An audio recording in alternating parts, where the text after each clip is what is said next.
Hey guys, this is Ryan from resume2offer.com. Hope everyone's doing well. Today we're going to be talking about maybe the top 3 questions that you're going to get in an interview, how to answer them. So I hope I can be helpful. I'm going to try to do this in quick because it is Thanksgiving week, okay?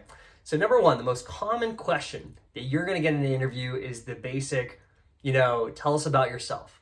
Tell us about your background. Tell us about your journey. And how do you supposed to answer that? Well, it depends. It depends on your background. If you have some experience in that industry, obviously we want to talk about that. If you have zero experience, say you're trying to get into cybersecurity sales or tech sales, which I know a lot of people are in this on this channel, and you have zero experience, really when you talk about what have you done in the last 4 months to pivot into this area, and that's what you want to zero in on. Okay, so for example, if you focus on it.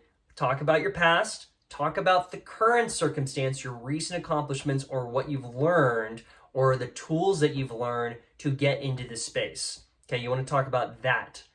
And you want to talk about the future. You want to talk about don't say the dream that's like 20 years down the road. Talk about the next 2 years. What's your goal over the next 6 months, 1 year, 2 years? That segment of time. So again, if somebody asks you like, hey, tell us a little bit about yourself and your background, you talk about maybe your past, list maybe 1 or 2 stories with accomplishments, talk about your present, talk about what you've learned in the last 4 months. If you have sales experience, talk about that. If you don't have sales experience, talk about the tools, certs, books, training that you've done over the last 4 months to pivot into this area. And then talk about, and then my goal and what I have outlined for my next 2 years in this industry and this career is this is what I want to do. Talk about that specific target point. Very, very key. Second thing, why do you want to work for this company? What is it about the company that you like? That's the most common question, or second most common question, excuse me.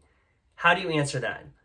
I've talked a little bit about this on other videos, but this is the point where you want to over-deliver. This is where you want to over-deliver on your knowledge of the company. You want to make a good first impression. You want to show that you did some market research on the company. So if you can, the most common people, they're like, hey, what do you know about our company? And they give me some very vague, oh, I know you do this. And it's like literally, you could write it out in a sentence. If you gave me an answer such as, hey, I know this is your industry. I know this is your core values. I know this is your mission. I know this is when the company started, who the leader is. Here's your products. Here's your unique selling proposition. Here's a few of your competitors. Here's some of the other people that you've helped in the marketplace. I'd be like, whoa, wow, they did some research. And by the way, you can get the majority of that research in 10 minutes. Okay, you don't have to do this like for 2 hours. It should be like 10-minute market research on the company. But if you can give me some insights that nobody else is doing, and you wow me with that question, that's a great step forward, okay? So number 1, tell us about yourself. Number 2, what do you like about our company? And the other reason why you want to do this is because as a recruiter, I only get paid. There's different kind of commission structures in the recruiting industry. One of them is retention. We want to see how long you're going to stay at a company. And if you stay there for 6 months is usually my commission point.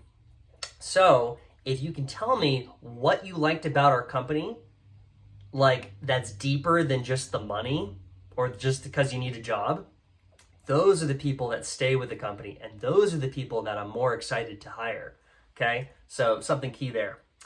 And number 3, other most common one, what are your strengths and your weaknesses? Okay, strengths versus weaknesses, one of the most age-old questions.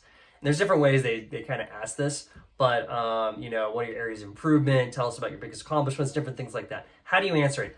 I would recommend 2 to 1. 2 strengths to 1 area of improvement.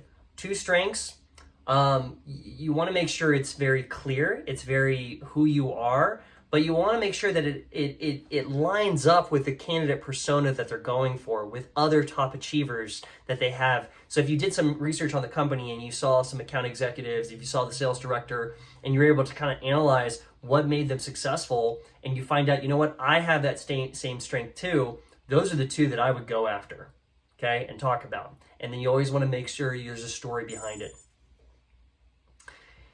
The other thing is your area improvement. You want to make sure your area improvement is like something very like a human error, okay? Maybe you don't ask for help enough, or maybe you're a perfectionist, or maybe you're slightly disorganized, but thank God there's CRMs. Things like that. So you want to make sure your area of improvement, what they're looking for is really self-awareness. You're self-aware of your strengths and your weaknesses, and you're doing something about your weaknesses to make them maybe not a strength, but better. Okay? So I hope that helps. Those are 3 ways that you can answer those questions. Again, feel free to, I'll list a few different resources that you guys can use. Feel free to add me on LinkedIn. Check out my website. And there's a special going on right now with Tech Sales Ascension. It's Black Friday. While I'm recording this, if you use my link in the description below, you get a free one-on-one with me, and you get a discount. So strongly recommend that you guys do that. Anyway, hope you guys are having a happy Thanksgiving, and looking forward. Oh man, winter's coming. I love Christmas season too. So it's gonna be a really fun Christmas. Anyway, guys, cheers. Have a good one.